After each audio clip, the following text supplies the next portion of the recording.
Through the stories shared on the show, you will find real-life triumphs of adversity. Triumph and adversity, inspiration and motivation. Grab a hold of your life. Grab a hold. It's time to be determined to set your goals and achieve them. Achieve your goals. Set your goals high. Set them high. Reach for Mars. If you land on the moon, it's still a huge moral victory. Reach for Mars. Get ready to be inspired on The Determined Show, hosted by Mark Garman. The Determined Show.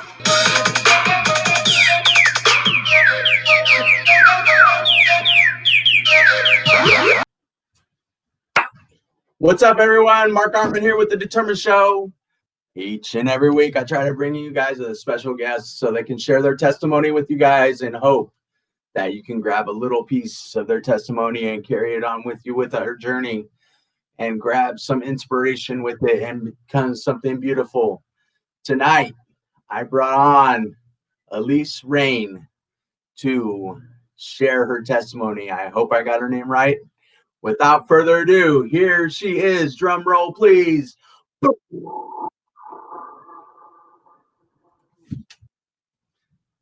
And cue. Hi, Alyce. Hey. How you doing?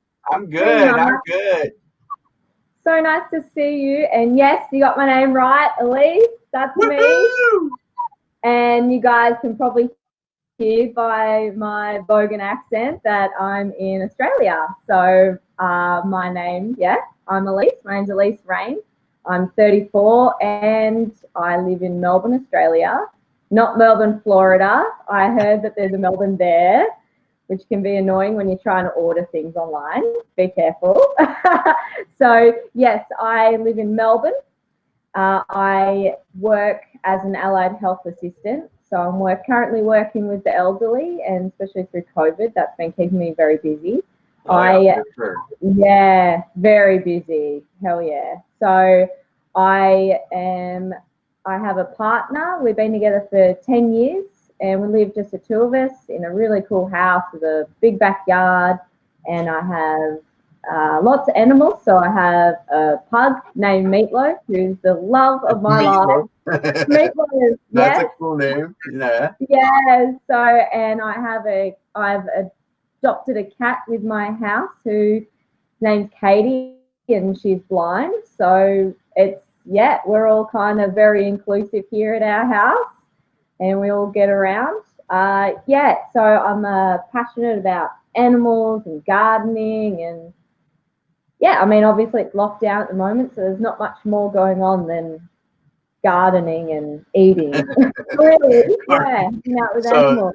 So you go out and you harvest. You go out, you plant food, you harvest it, and bring it right in and fry it up, huh? Yeah, well, I wish I was that nifty. It's more, I can grow a few herbs. That's about it. But it's more kind of more of a houseplant vibe. Yeah, let's just see. Yeah. So, yeah, definitely. Well, I don't know about over there, but over here in Australia, the indoor plant scene has really come back. It was a real 70s, 80s thing, and now everyone's really back into it. So it keeps me busy. Yeah. So you got like the full like UV light and all that stuff set up in your house for your plants and all that, or?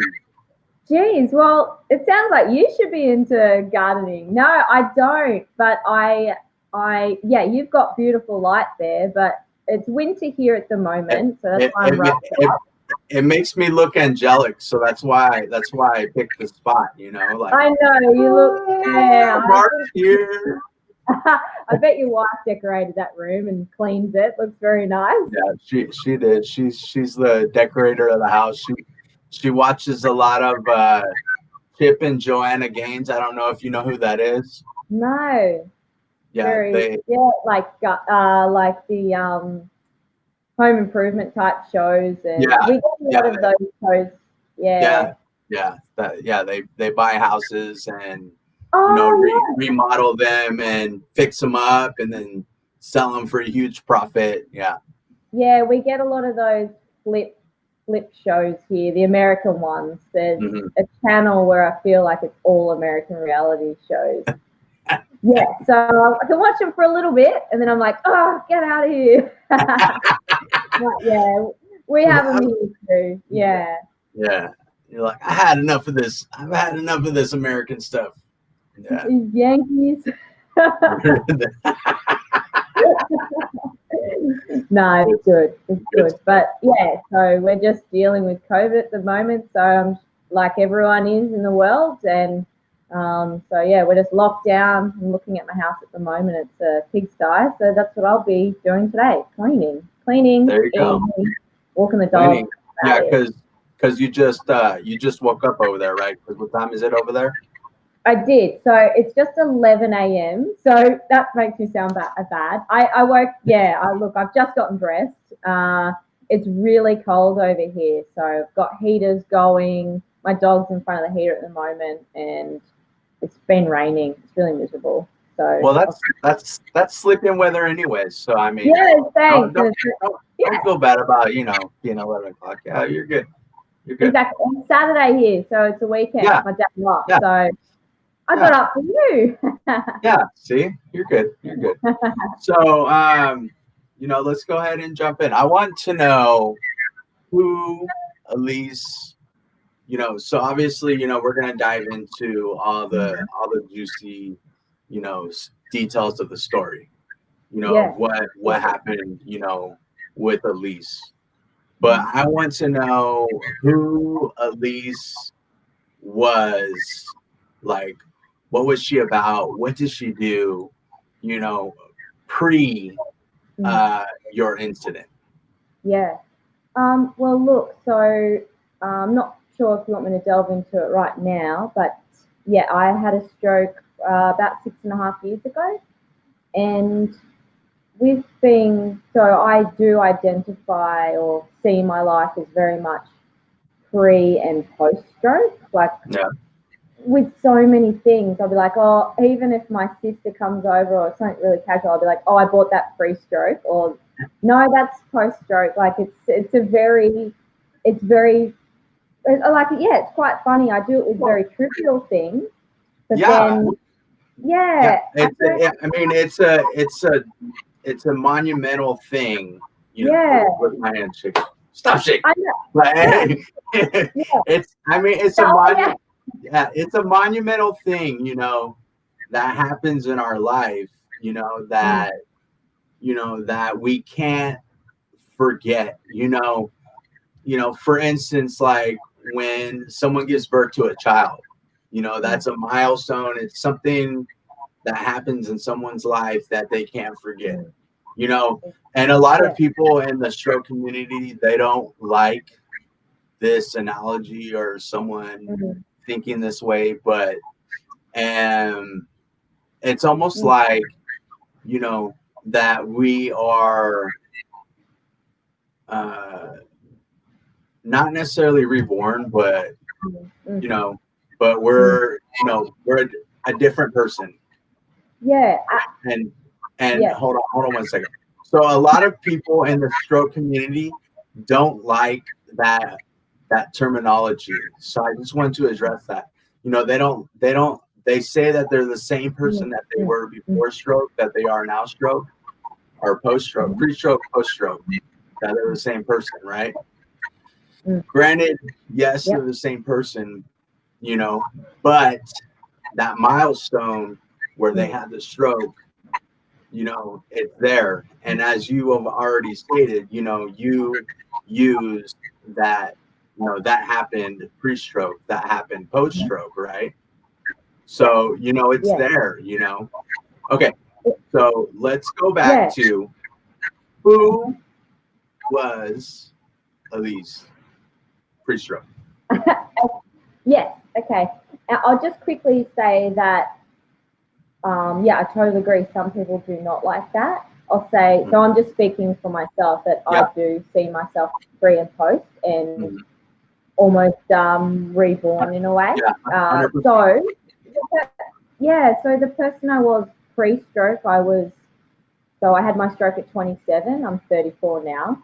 So I suppose I was... Lies. You are only like 22 years old. Oh, thanks. I wish, but no, I don't wish. I'm glad I'm not in my 20s anymore. Yeah. The person that I was, look, to be honest, when I really think about who I was, I felt that I wasn't who I was meant to be in a way. I felt, I was young. I was going out doing the things that 20-year-olds do. I had a really amazing childhood, a very supportive family, great friends, all the rest of it. Traveled. I've lived in different states, different cities. I've done kind of all those kind of things that you want to tick off. And by the time I was at 27, I'd already been with my partner for 3 years. We'd just gotten a dog. We'd just moved out, just the two of us for the first time, which is, the first thing I've done as well, just be out. And especially being a woman, you're going, I'm 27 now, I'm thinking about maybe I'd like to get married, I'd like to, live a normal life. But when I look back I was quite an anxious person. I suppose I was depressed a lot. I wasn't really happy in my job. Body issues. I wasn't. I had made new friends. Living in a new city and things like that. But I didn't feel like they were exactly my people. I felt, I don't know, I wasn't completely comfortable in my skin pre-stroke. Yeah. Like if I hadn't had a stroke, I probably would have thought that, I might not have thought that, but now that I've got this different perspective, pre and post, that's how I look back now and go, I'm glad I'm not that person anymore. But with saying that, I still have the same core values. I still have the same morals. I was raised very well. I still have the same manners and mannerisms, I suppose. I still treat people the same. I still love animals and gardens, all that. That's still me at the core. I still have these views on life and all that spirituality and all those kind of things are there still inside. Yeah. Yeah. So the core Alyce is still there. It's just the outer, like the outer perspective, has shifted and remolded. Now, Yes. would you say that hold on, so Anne here, one of the viewers says, life has a new perspective after all this new appreciation. Hi, guys. Anne is actually a relative of mine, and she actually had a stroke as well. Okay. Yeah. I'm sorry. Well, hi, Anne. Thanks for watching. Yeah. And so going back to what I was saying, so yeah, the core values are still there, and then, having the stroke kind of gives you like the new perspective on life and reshapes, remolds, and everything to, I believe, a better person. Myself. I believe. Yes. That's what I believe. Yeah. Right. Yeah. Absolutely, I agree. So I felt that, yes, the core values are still there, and I won't go into the nitty-gritty just yet, but I felt like I had to be really pushed right down to the bottom and rebuilt. And I feel like the person I am now, 6.5 years stroke, is a more confident, much happier, and more weirdly independent. I mean, sometimes I have to ask people to get things from high shelves. I just feel, I actually feel a lot happier in my life. It's taken me a long time to get here, I'm not going to lie. But I actually am, I've got a career that I'm very passionate about. I get up and I'm happy to go to work. I help people, and I love that. I feel like I'm paying it back for the people looked after me. But yeah, it's funny. I've had people that I've said maybe a year ago or so to a colleague and a friend that I'm happier now post-stroke than I was pre-stroke, and they were like, "Oh my God, are you serious? Like, how? Like, how are you happier now living with a disability and after having a stroke?" But yeah, it seems to shock people. But for some reason, once I've gotten to a good spot, I'm just happy. I'm content, I suppose, at the moment. Yeah, I walk slow. Yeah. I have a limp, and things are a bit harder, and as you know, but Right. screw it. I'd rather be happy and have good people around me. That's another thing I think when you go through a traumatic experience, you do find the people that will stand by your side, and some may not. And you find your people, you know, even meeting you, Mark, across the world, it's like, hey, this is kind of my people, you know. So Terrified. all the experiences that I've had have been, yeah, woo! So, you know, things like this, I wouldn't have been able to do stuff like this pre-stroke. I didn't know, you know, so yeah. Don't let me ramble on. So you cut me off. Oh no, you're good. You're good. You're good. I Yeah, do because ramble. yeah, you're good. I was gonna jump in and speak, kind of like piggyback off of what you were saying as well. If this, and I tell people this all the time. If this hadn't happened to me, granted, mine happened when I was 15. And this is what my motto is. My hat is extremely dirty. I'm sorry, but it's choices determine your future. Yeah, right. love that. So you're left with at a crossroad at some point, and you determine if you go this way or that way with it. So had this not happened to me when I was 15, I would not be sitting right here talking to you. I would not have the amazing wife that I have now. I would not have the 4 beautiful children that I have now. So, like you said, yes, we walk with a limp. Yes, we can't do the same tasks that everyone else can do with 2 hands. But does that constitute our happiness? The measurement of our happiness? No, it doesn't. Exactly. And that's kind of exactly how I see things as well, Mark. So I totally, that's exactly how I say. I kind of look, if I hadn't had this stroke, I wouldn't be, firstly, I wouldn't be who I am. I wouldn't have the career that I have now. I had to study get a new career. I wouldn't be doing that with all the amazing people that I work with and I've met. My relationship, although I'm with the same person, it's very different now. We are closer. We support each other really well. Obviously, he was there for me, the whole learn to walk, all the rest of it. But it's actually brought us a lot closer together. And it just also shows, I'm close with my family.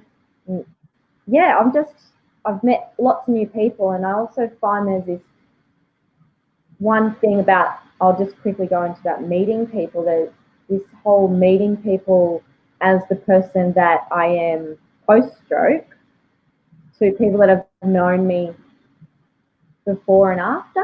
It's very different. It's an interesting thing. So it's been really nice being able to meet people for who I am now rather than who I was before. Yeah. Yeah, so it's interesting. A bit of food for thought, I suppose. I'm thinking, 100%.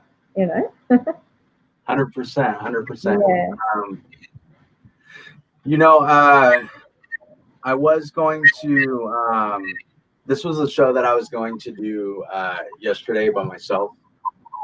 So you and I seem to be on the same page. We were going to jump into today. We're going to jump into your stroke story and all that stuff. But I think with, you know, the way that you're talking and knowing, since we are in Genius together and both host the coffee club together, so I think we're going to shift this show a little bit. Yeah. And we're going to go ahead and talk about go in the same direction that we were going in, as far as how why we're not stuck in our current circumstance, as far as having a stroke. You cool with that? Absolutely, yeah. Let's go for it. Let's roll with it. Let's roll with it, Alyce. Alyce. I got myself. Parents for that one, the spelling. I caught myself. Good on you. All right. So, like we already started. You know, you know, I'm a firm believer, 100% firm believer, that everything happens for a reason. Me too. You know, so we kind of already talked about it a little bit. Your perspective, my perspective on it. Now, you know, we go from being, now remember this conversation, Alyce, Alyce, I'm sorry. Alyce. Okay. That's the one. So remember, this conversation is going to be third party conversation. Okay, but it's still both of us talking. Okay, so this conversation is meant for the stroke community. Okay. Gotcha. All right, let's roll. All right. So now, for you and I, we're comfortable with where we're at, as far as when we had our stroke, where we were during our stroke, what happened afterwards. You're in a stroke group. I'm in a ton of stroke groups. A lot of people are not. Sorry, a lot of people are not. They don't understand why it has happened to them. So let's tackle that. Yeah, let's do it. Okay, so I think that the most important aspect of it is PMA, which stands for Positive Mental Attitude. Yep. Okay, so positive mental attitude is one of the most important factors going into any situation that you go into, right? Whether it's going in and taking a test for school, whether it's going in and doing your physical therapy, whether it's going in and going in for a job interview, right? If you go into any of those things thinking, I'm not going to do this, I'm not going to get this job, I'm not going to pass this test, what's going to happen, Alyce? What's going to happen? You're going to, possibly fail. Yeah, exactly.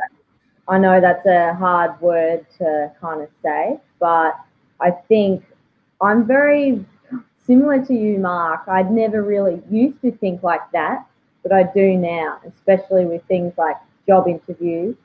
My physio was a big one as well.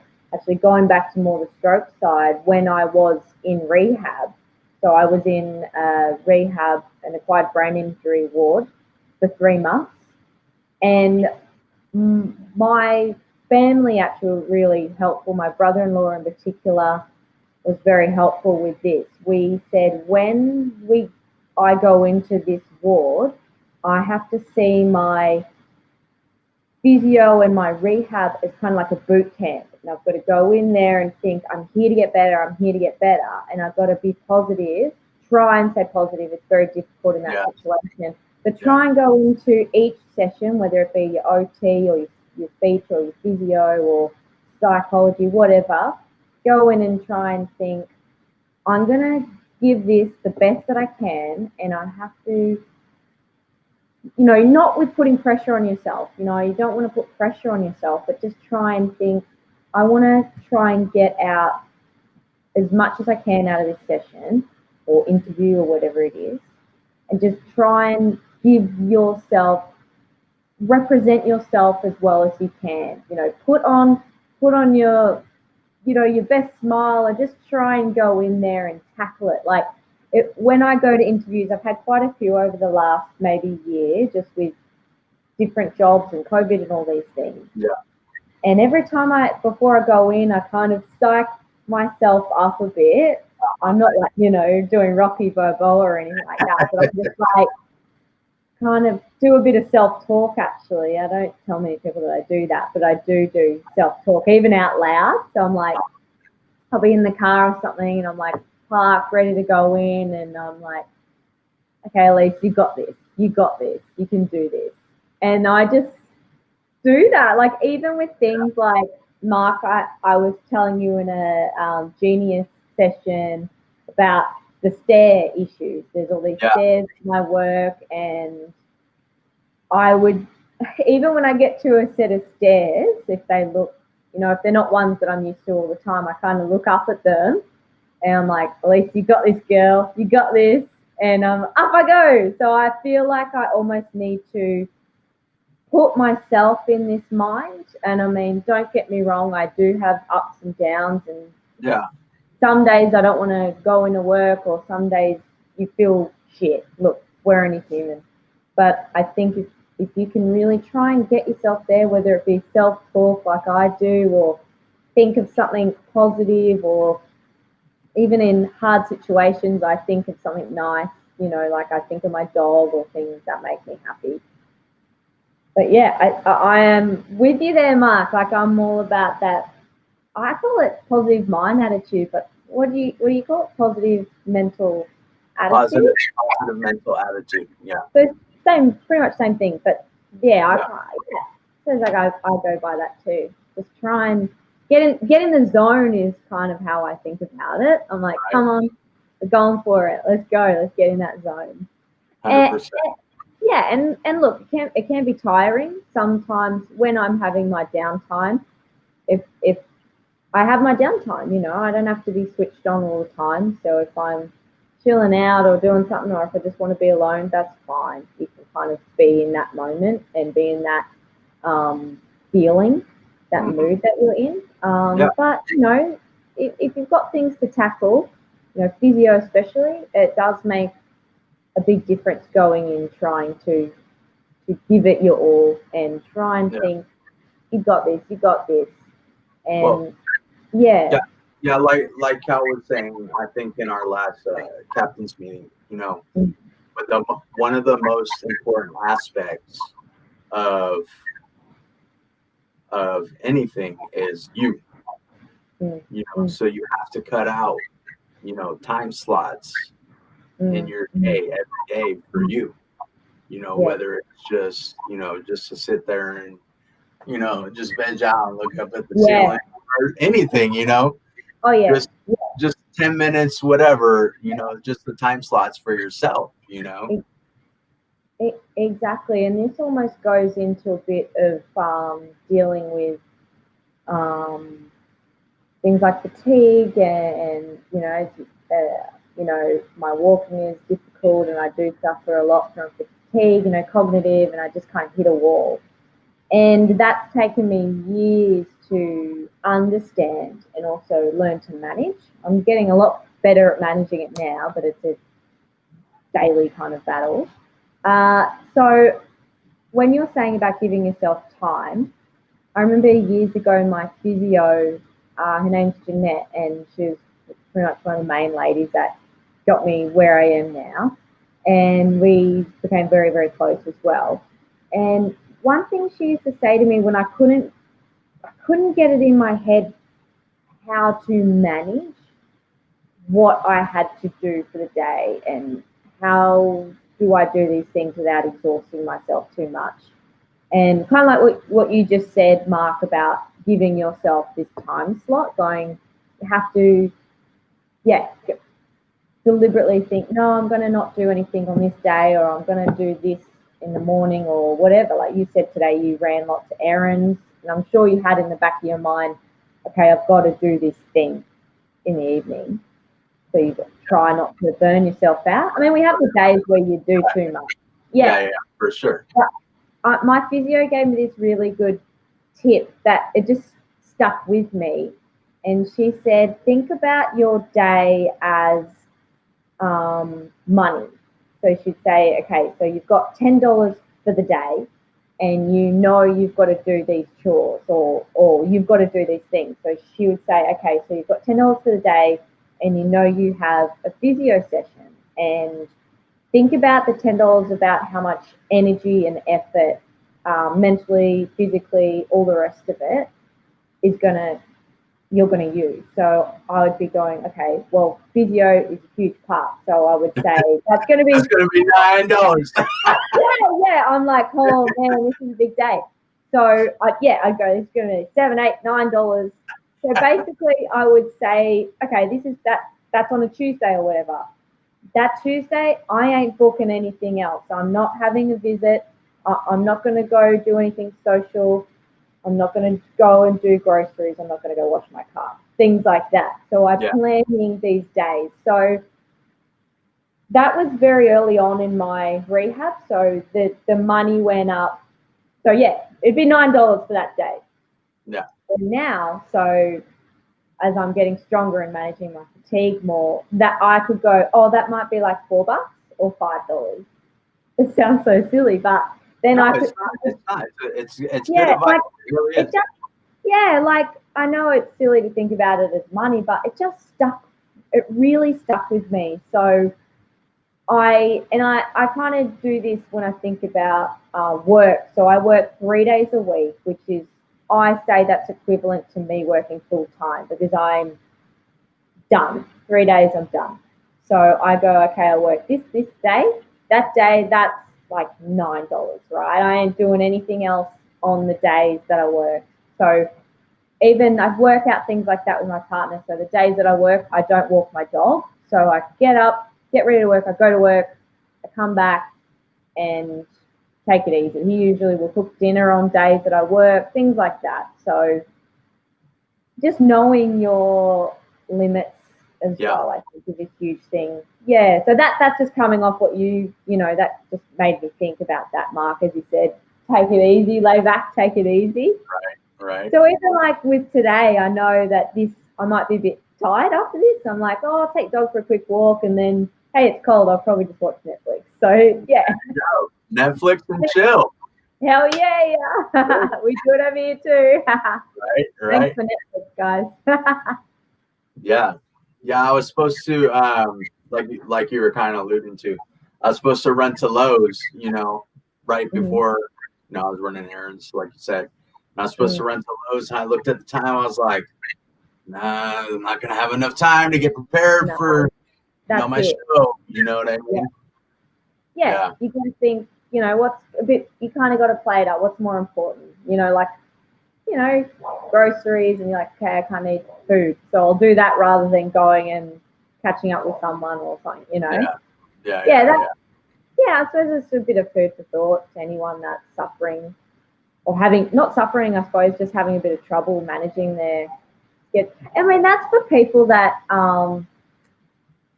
even people that haven't had some kind of trauma, physical, mental, just for anyone. I know people that do way too much in their day, and they're stressed all the time. And I'm like, Jesus, take a step back. Don't do too much. There's a lady in that room over there. Yeah. That's managing 4 kids. She does. Oh no! Yeah. She does way too much. Yeah. Oh, I'm sure that amazing lady over there. Oh, good on her. 4 kids. Lord, I don't even have one. I got a dog. That's enough. He's just come into the room. Yeah, a dog and a blind cat. It's enough. And guinea pigs. And guinea pigs. Oh, yeah. Yeah. So let's jump into you know, a lot of because you said that you've been with your partner for 13 years? No, oh, wow, yeah, 10 years. 10 So we're years. coming up to 10 years this year. Yeah. Yeah. So, how did your guys' relationship? You said it grew stronger after you had your stroke. Yeah, I did, I suppose. I think before I might have got a little bit more frustrated with trivial things. Yeah, you're like, mm-hmm. And I think just knowing when you've been through something like a stroke and it's so sudden, and one day you guys, so Yuri, that's my partner, we were getting ready to go to a barbecue the day that I had my stroke, and I said, I'm just going to take the dog for a quick walk. And I had my stroke while, as you know, Mark, while I was at the park walking the dog, and then I had my stroke. Let's go ahead and talk about it a little bit. Yeah. So you were about to go to a party, or you were at the party? We were about to go. So I had been out shopping with my sister for the day, and then she dropped me home, and Yuri and I like, all right, we'll go to this barbecue tonight. And I thought, yep, just quickly walk the dog before we go. And then I had my stroke while I was at the park. My leg started feeling a bit strange. I was playing with him. I was doing this kind of, you know, he was a puppy, so I'm playing tug of war. And you know how you kind of tug of war and you go around on the spot? So I had made myself a little bit dizzy. So I thought, oh, I'm a bit dizzy, I'll just sit down. So I'm sitting down on a park bench and I stand up and my left leg started to feel a bit like jelly, you know, and I was like, oh, that feels really strange. Like, oh, it's not good. Sit down again for a second. And I was like, oh no, I could feel it going up my body. And I just thought, nah, this isn't right. Like I actually knew, I was like, this has got something to do with my brain. Like it just felt, it was so sudden, and I just knew. I'm like, this is serious. This is happening. Something's happening. And I was about 3 blocks away from my house, and I just grabbed the dog and I started walking because I didn't. One thing I've really learned, another tip, is that when I was out, I didn't have my phone on me and I didn't have any ID. So I was really scared to just collapse at the park. There were people there. Look, I'm sure somebody would have come and helped me, but I was so petrified that I was going to lose my dog. I didn't want him to run away. He was just a puppy. So I managed to walk 3 blocks up the road while the stroke was slowly working its way up. So it started at the feet and then up. Right. Luckily, my dog kind of he's my little hero. He guided me home. He kind of knew the way and managed to get in the house, and then that's where I collapsed. And it was the whole left side of my body. Yeah, except my face, and my speech wasn't affected. But I was conscious the whole time. I can remember it all perfectly. Wow. Yeah, a bit scary, but Trip. Yeah, totally. So Yuri was there, luckily, and the ambulance. And so I suppose just going through that with somebody that we just had a normal relationship, boyfriend, girlfriend, dog, about to go to barbecue, just typical relationship, really. And then it's just this sudden, holy crap, our lives have changed forever. Not just mine, my family, his family. That's it. I'm sure you totally understand, especially having a stroke in your teens. I can't even imagine. So, you know, from that moment, he's following the ambulance. It just changed. So he had a choice, I suppose, where he could either stick with me and we go through this together, or he could walk away. Because I have heard of many instances where the partner can't deal with it or handle it, or they don't want to, and they do walk away. I've seen that firsthand. And I do remember sitting in the hospital, laying in the hospital bed, you know, and I did say to him, you can leave. You don't have to stay for this. We can break up. And he's just like, don't be stupid. Like, what are you talking about? That's ridiculous. I would never do that. And then he made a joke or whatever, and it was never spoken of again. So I'm very lucky. He's a good man. But You're gonna I make, know. you're gonna make me cry. Oh no, I'm not. No, God. See, it feels. It's not really that emotional for me anymore. I think because I don't know. It's funny. I'm kind of. I don't know. Yeah, it's nice. I don't really get a chance to talk about it, but he's not here, so you can't hear all the nice things I'm saying about him. That's right. That's right. It's all gonna be on YouTube. So Good. Well, I'm just looking over, and there's all these dishes that need to be done. So don't worry, I'll make him do that when.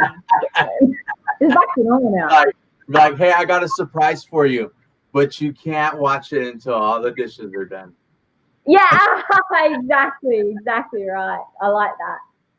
Right. So I suppose just with the relationship thing, I believe once you've been through something like that, there isn't any going back. Things were serious. We went through, I had a brain operation, so he, with my family and his family, had to, I suppose, wait to see how that went. You didn't share with everyone what caused your stroke. Yeah, so my stroke was caused by an AVM, and I can never really say it probably, but it's an arterial ultravenous malformation. Yes, thank you. Was yours the same, Mark? Yeah, I had an AVM as well. Yeah. It seems that if you come across somebody that's young and had a stroke, that's usually the case. I've met a few people that have had AVMs, and so I know just quickly with AVMs, they sometimes can be detected before, but with my case, I didn't have any symptoms or anything. Wasn't suffering migraines. Life was just totally fine, and then it just hit me. So did it burst? Did it? Yeah. So it just like Bleed? it's like weak. Yeah. So I guess it's just like a weak blood vessel. So it just the lining would just burst, and then it was just a big bleed. Yeah. And as a result, I did have to have a craniotomy to put a clip in. So I'm not too sure if you have one in your brain, Mark. It's like a little. They completely, they completely removed the whole thing. It took like 3 surgeries for them to completely remove mine. Sorry, how many surgeries? 3. Oh my goodness. Yeah, wow. They went in and I mean, I've had like 5 brain surgeries total. Oh my God. They went in and they thought they got the whole AVM, CAT scan, MRI, found out they didn't get the whole AVM. Then they had to go back in and get the rest of the AVM. But so in a nutshell, I don't want to take up all your time on your show, but no, like I'm sorry, I didn't. Yeah, I think I can show you my battle wounds. Yeah, I got the scars and whoa, oh wow, damn. Where's that? Holy moly! Wow, jeez. Yeah, so they opened that one up.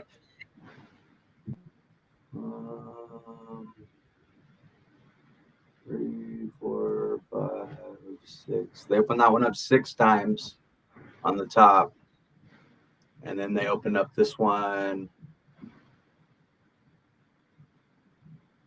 3, 4 times. They opened up this one 4 times. God. Yeah. God, it's bad enough recovering from one, let alone numerous. Yeah, so that's why that one. That's why that one looks so gnarly. Pretty good. Yeah, because the this isn't even the bone right here. The bone that was there got infected, so they had to remove the bone, and then put in a Yep. plate and all that A stuff. plate? Yeah. But they didn't put in the plate till 3 years later. So I had to wear a helmet. This all happened my freshman year. So I had to wear a helmet from my freshman year to my junior year. Oh, God. Yeah.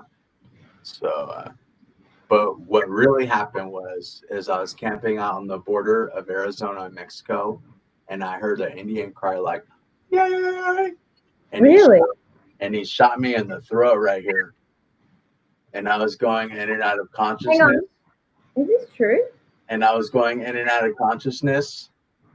And I laying on the ground, and I remember seeing this Indian guy standing over top of me. And he reached down and he took out a knife and he tried to scalp me right here. Before he could finish,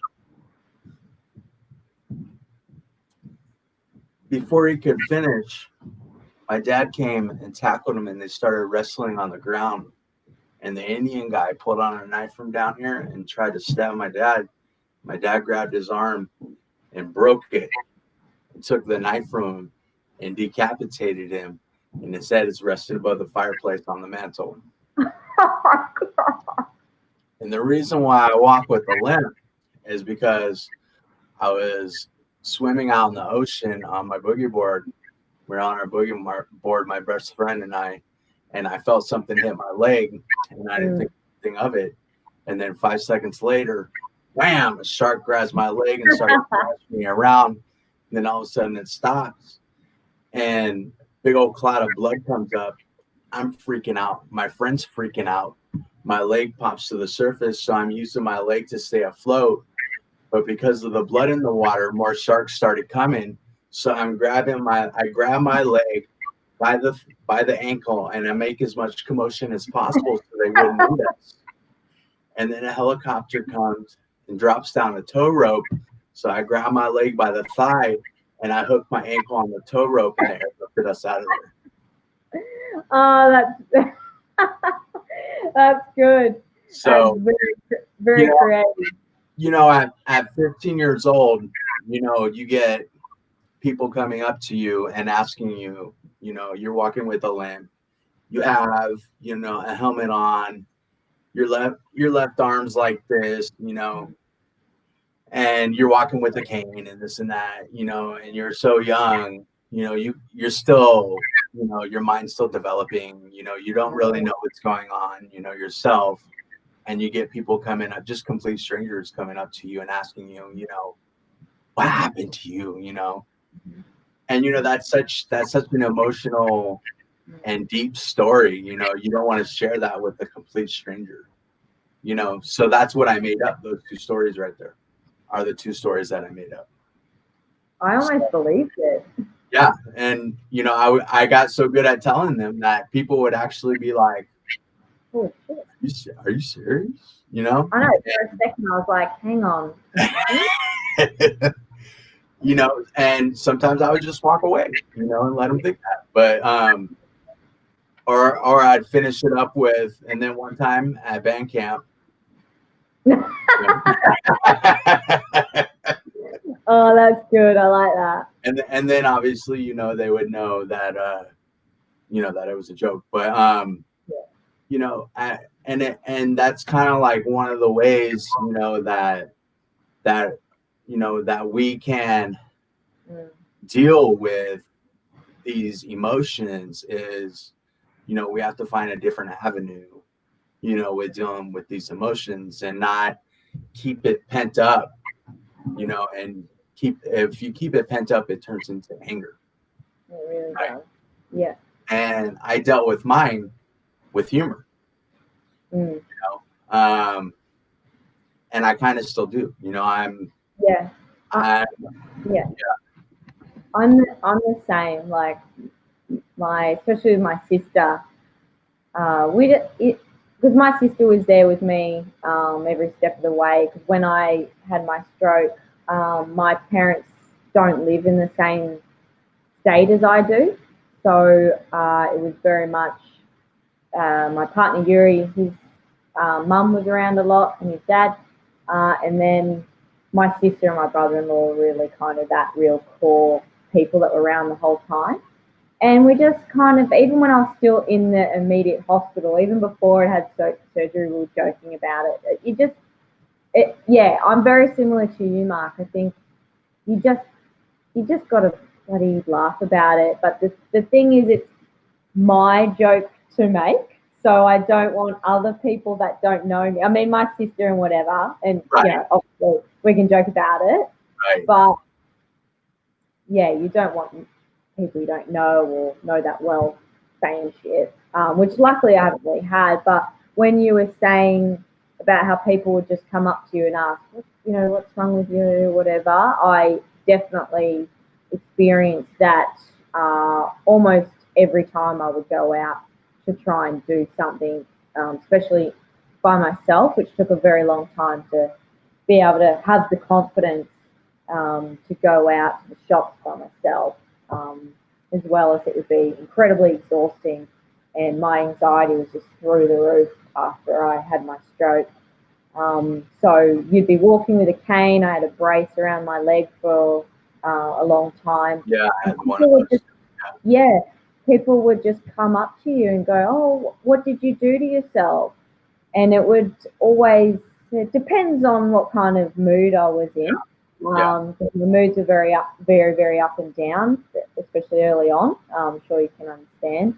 Your brain's trying to figure out what the hell's going on. So, of course, it depends on how I would sometimes just go, oh, firstly, I just it's none of your business to begin with. But I could never really have the balls to do it, lack of a better term. My family would always joke and would say, you should just make something up, like a shark attack was always that, or this or that. But I found that I almost liked the shock value of telling them that I'd had a stroke and that I had to learn to walk again, because then they would be more shocked than if I did say it was a shark attack, I think, because people don't understand that young people have strokes as well. I'm sure, especially being a teenager, Mark, that would have been incredibly difficult. So I kind of liked them being left almost speechless, and I would just go, and I'd kind of walk away. Like this would be just buying stuff, a bit of checkout. Right. I'd be like, anyone can have a stroke, and I'd pay, and then I'd just walk out. Like any age can affect anyone, and I'd kind of scare them. They'd probably be like, oh shit, I can have a stroke, and I'd be like, like yeah. Like so, that the way you're twitching your leg right there, that's one of the signs. See you later. Have a nice day. You're so realistic. I just stopped moving my leg just then. I was like, oh, I'm moving. Like, I was having another stroke. But yeah. So I totally get that. And actually, I'm glad I'm sorry that happened to you, but I'm kind of glad it wasn't just me. People just, how does me walking slow at a grocery store affect you? Do you know what I mean? Like, I never would go up to somebody and go, why do you have a limp? I would just, it doesn't affect me. Like, why would I? Like when it doesn't bother me when like little kids come up to me and ask me, that's different. That's different. They're little kids. And now I don't tell the shark story or the Indian story. I don't tell them now. I just tell them straight up what happened, But when the little kids come up to me, I'll tell them, and as gentle as I can, like what happened. You don't scare them. But but like you said, when the adults are like, hey, what happened to you? Like, I'm just like, are you serious? Like your curiosity has you that curious that you're just gonna come up to me. Anyways, this is what happened. It's like just randomly going up to someone and going, why are you wearing that hat? Like, you don't do like, I don't know. But my friends and family are always just like, people are like, why are people doing this? Like, it's so, anyway. But I suppose that's curiosity, isn't it? you know, and also how people are raised. Like you don't do things like that. But yeah, kids, that would be totally different, you know. But I haven't had any kids after. Maybe my walking's looking better. All these stairs, my legs are really a lot stronger actually. So yeah. Good for you. Get up those stairs. Good for you. Way to handle those stairs like a champ. Yeah. And so how long have you, just real quick, and then we're going to wrap it up. How long have you been doing the allied? Yeah. How long have you been? So I'm an allied health assistant. So that means, allied health, I'm sure you know, Mark, but I'll just quickly say allied health is a group of disciplines that work with people in rehab and aged care, in hospitals, all over the shop. So, you know, they work with their physios, occupational therapists, speech pathologists, podiatry, all of those that's an allied health. So when I was an inpatient at my rehab, I knew I couldn't go back to my old job, and nor did I want to. So I thought this is the opportunity for me to change my life. And I just thought, okay, I want to work in this field. I want to help people. And originally I wanted to be an OT, but then I just was starting to discover how difficult that and how long the study was. And I just thought, oh, look, maybe I'll assist them. Yeah, so. Like, I don't want to go to school for that long. Yeah, no, seriously. I was like, because to study that part-time would be 7 years. And I was like, I just want to make some coin. Like, I'll just assist.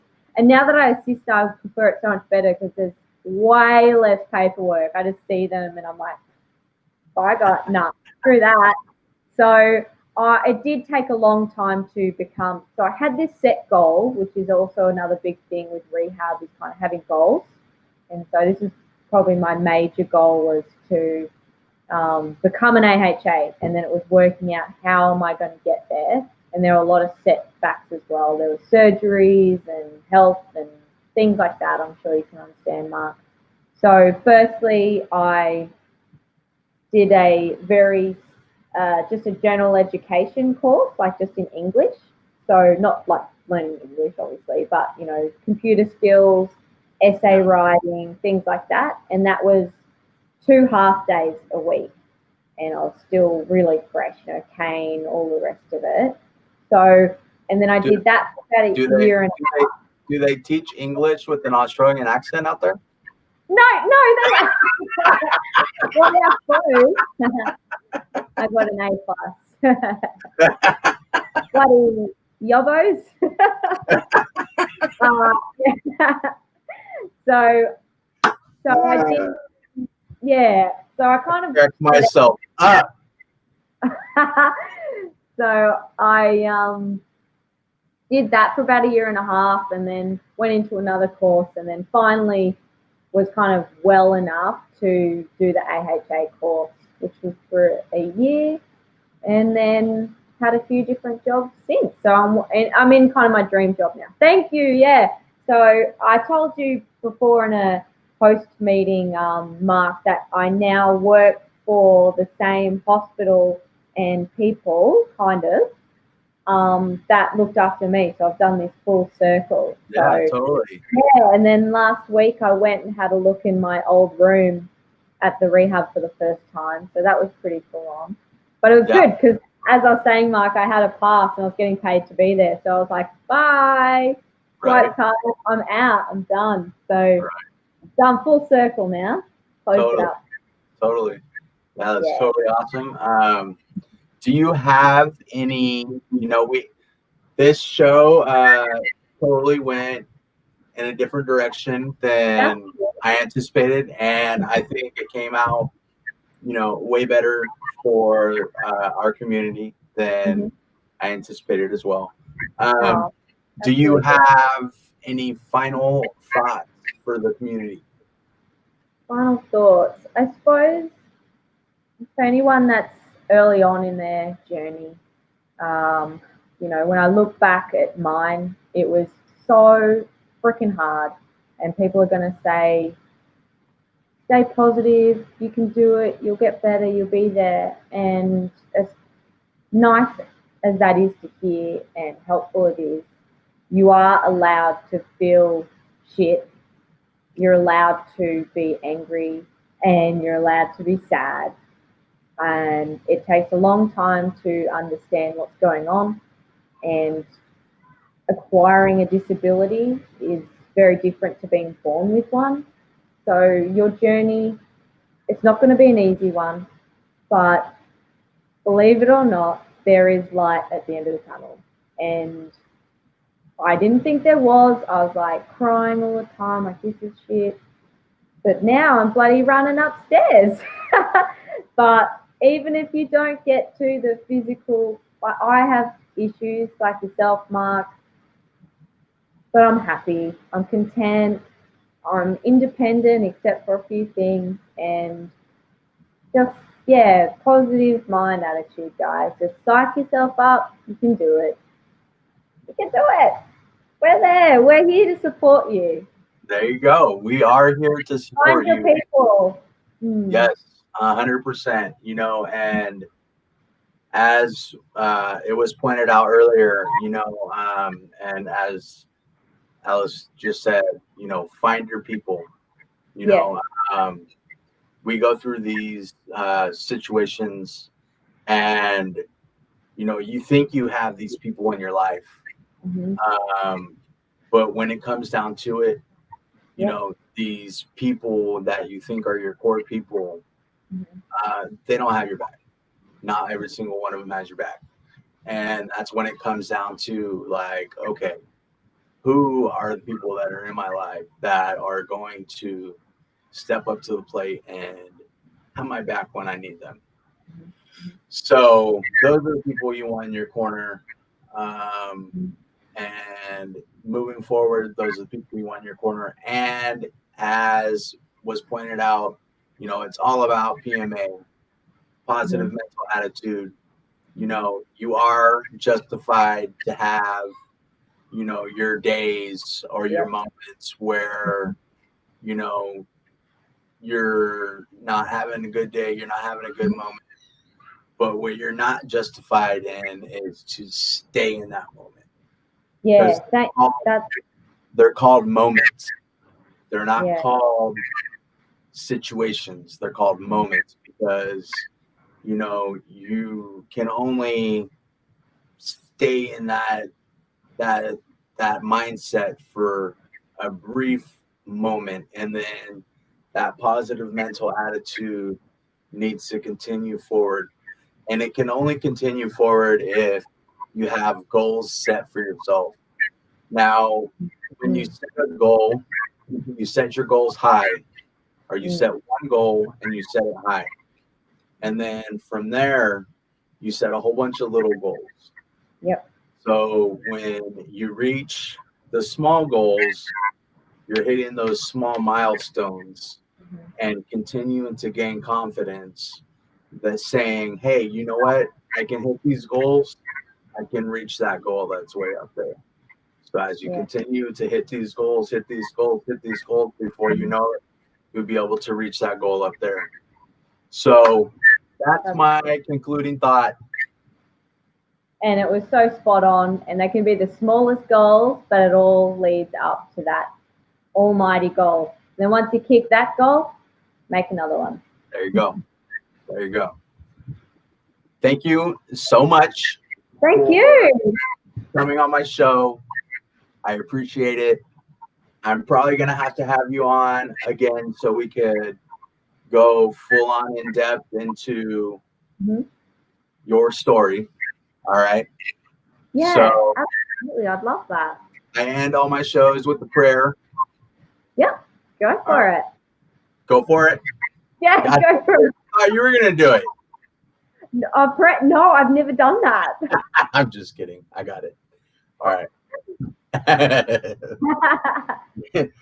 Dear Heavenly Father, thank you so much for giving Alyce the opportunity to come into my life so that we can join forces to spread inspiration, joy, hope, determination to all those people that are willing to listen and open their ears, their hearts, their mind to the positive words that we're trying to spread, and hope that they can grab a hold of them and put them into their lives and put them in motion.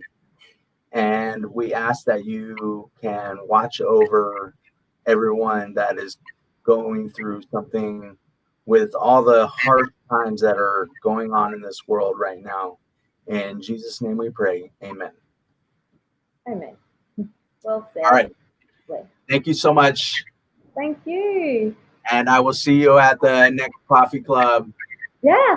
I'll see you I will be posting a link in the description for my coffee club and for Alyce's coffee club. Awesome. Alyce, Alyce. I don't even remember anymore. Alyce, for Alyce's coffee club, I'll be posting both of our links. So if you want to join, it'll be there. All right. Thanks so much. Have a good night. Yeah.